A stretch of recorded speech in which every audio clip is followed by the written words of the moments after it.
Assalamualaikum warahmatullahi wabarakatuh. Kembali lagi dengan saya Naila Puspitasari pada video dasar-dasar pemrograman Laundry Naila. Pada video bagian kelima ini saya akan menjelaskan mengenai source code serta GUI dari form riwayat transaksi yang berada pada form 4. Sebelumnya kita telah menjelaskan bagaimana data-data pelanggan yang ada di form 3 masuk ke form 4, dan selanjutnya ini kita akan bahas lebih lanjut mengenai bagaimana sih riwayat transaksi yang ada pada program Laundry Naila. Tanpa berlama-lama, kita langsung saja.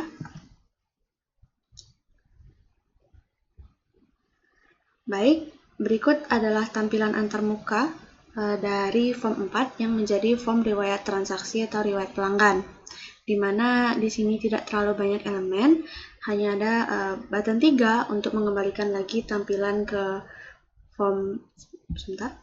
Button 3 ini untuk mengembalikan tampilan ke form sebelumnya atau form utama.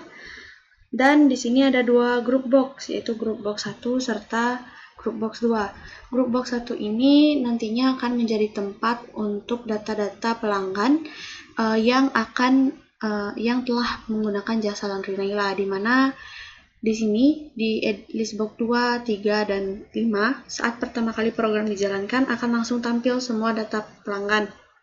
Karena sebelumnya sudah ada codingannya untuk menampilkan data pelanggan ini saat di form 3. Jadi buat teman-teman yang belum tonton, mungkin bisa kembali tonton untuk codingan di form 3. Lalu ada di sini ada dua button, yaitu button 1 dan button 2. Button 1 ini fungsinya adalah untuk menyocokkan input yang dimasukkan di edit 1 dengan data yang ada pada list box 2 dengan metode searching.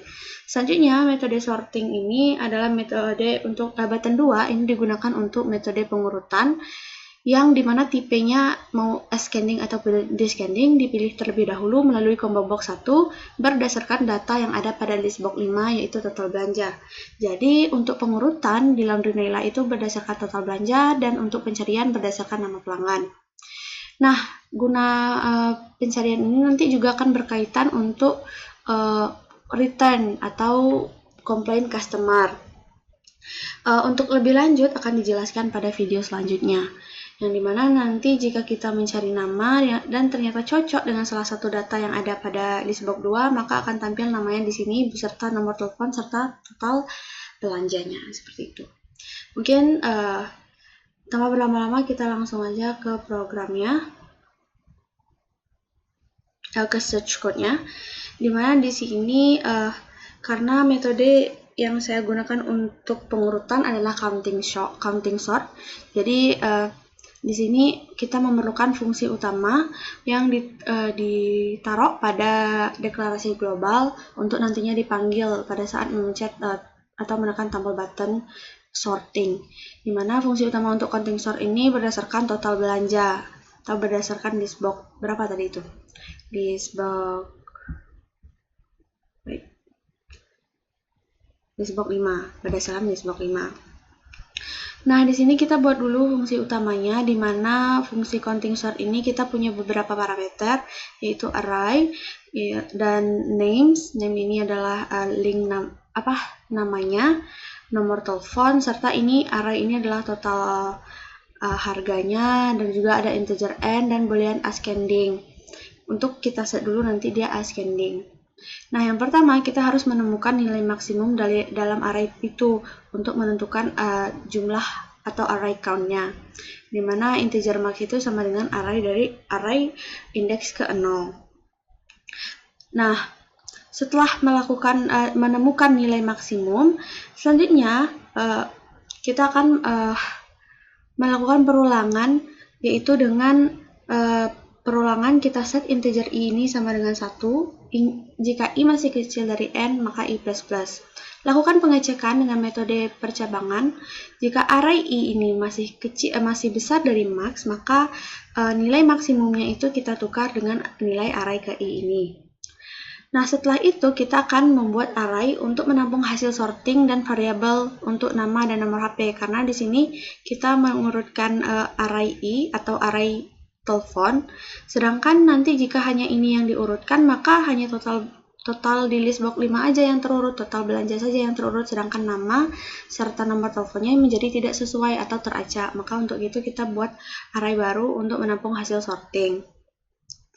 Disinilah kita membuat arraynya, jadi integer output new integer n, string name output string n, jadi kita buat array barunya. Nah, setelah itulah kita menghitung kemunculan atau jumlah kemunculan setiap elemen. Dengan melakukan perulangan kembali, for integer i sama dengan 0, i kecil dari n, i++, jadi kita menghitung array i, jadi kita hitung kemunculan dari setiap elemennya. Setelah itu, kita mengubah count untuk menunjukkan posisi elemen di array output. Jadi apakah yang dipilih itu ascending atau descending. Jika ascending, maka yang artinya itu dari kecil ke yang besar, maka kita lakukan lagi perulangan di mana untuk count i akan kita jumlahkan kembali dengan count sebelumnya. Sebaliknya, jika yang dipilih itu descending atau dari besar ke kecil, maka count i itu kita jumlahkan dengan count di atasnya. Setelah itu, kita akan membangun array output berdasarkan count untuk ukuran saat ini. Nah, codingannya bisa dilihat lebih lanjut di sini. Dan data yang telah kita urutkan tadi berdasarkan semua codingan yang di atas ini akan kita salin lagi kepada array asli, karena tadi kita buat array penampungan sementara, dan sekarang setelah diurutkan kita tambung lagi ke array asli, di mana array i itu untuk output 1, array names itu untuk name output, serta found ini kita ambil dari found output karena tadi yang kita urutkan kan di sini nih.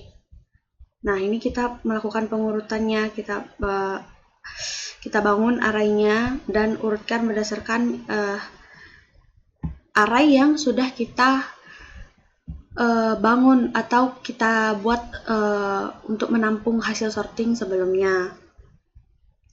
Nah, setelah menyalin data ke array asli, barulah kita bisa membebaskan memori yang kita alokasikan untuk sebagai array sementara tadi, meliputi output, name output, found output, serta count.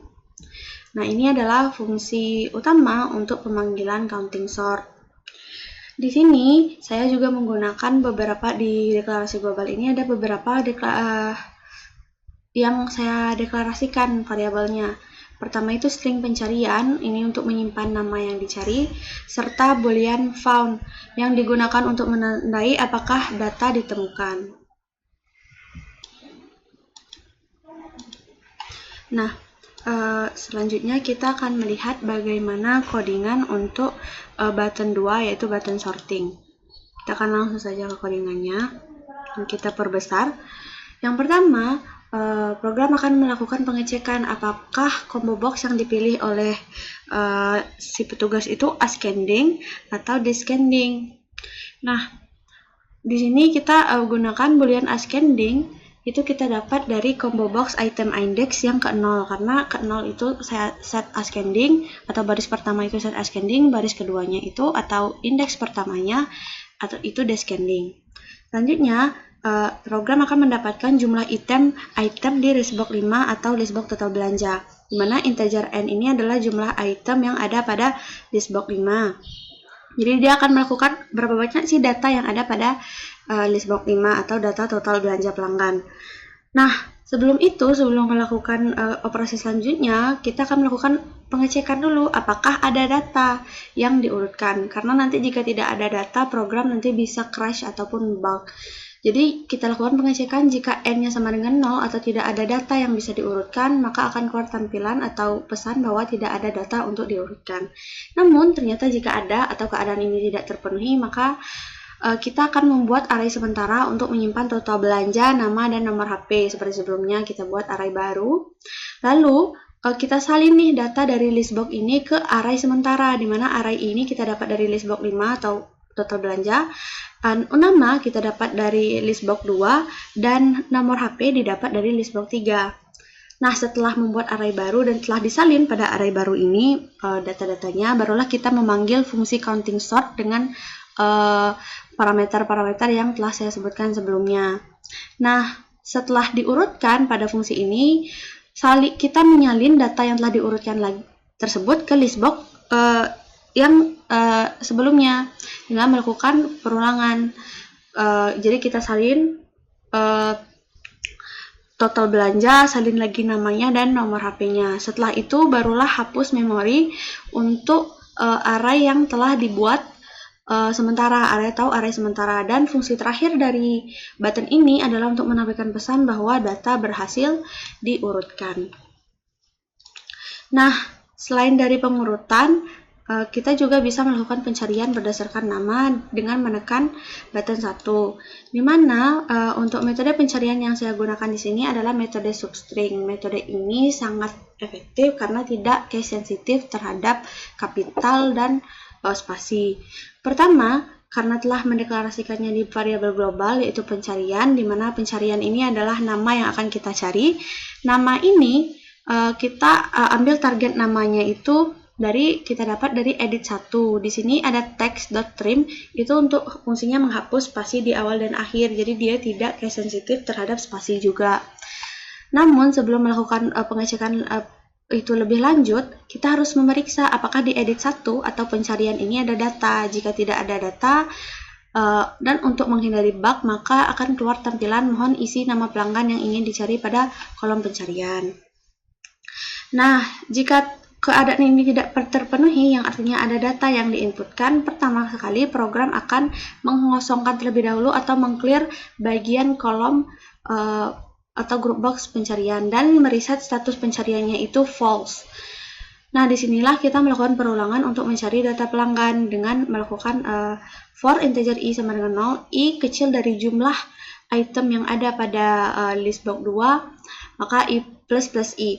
Nah, sekarang kita akan memeriksa apakah item list box itu cocok dengan kriteria pencarian, di mana di sini tidak sensitif dengan huruf kapital dengan cara memasukkan di logika percolokannya itu lowercase, list box yang ada post lowercase seperti itu.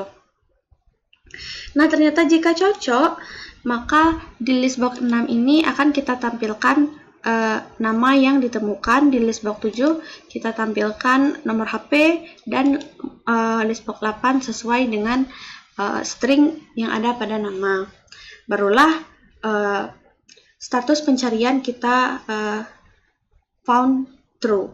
Nah, ternyata jika data kosong atau data itu tidak ditemukan, maka akan keluar tampilan bahwa data tidak ditemukan.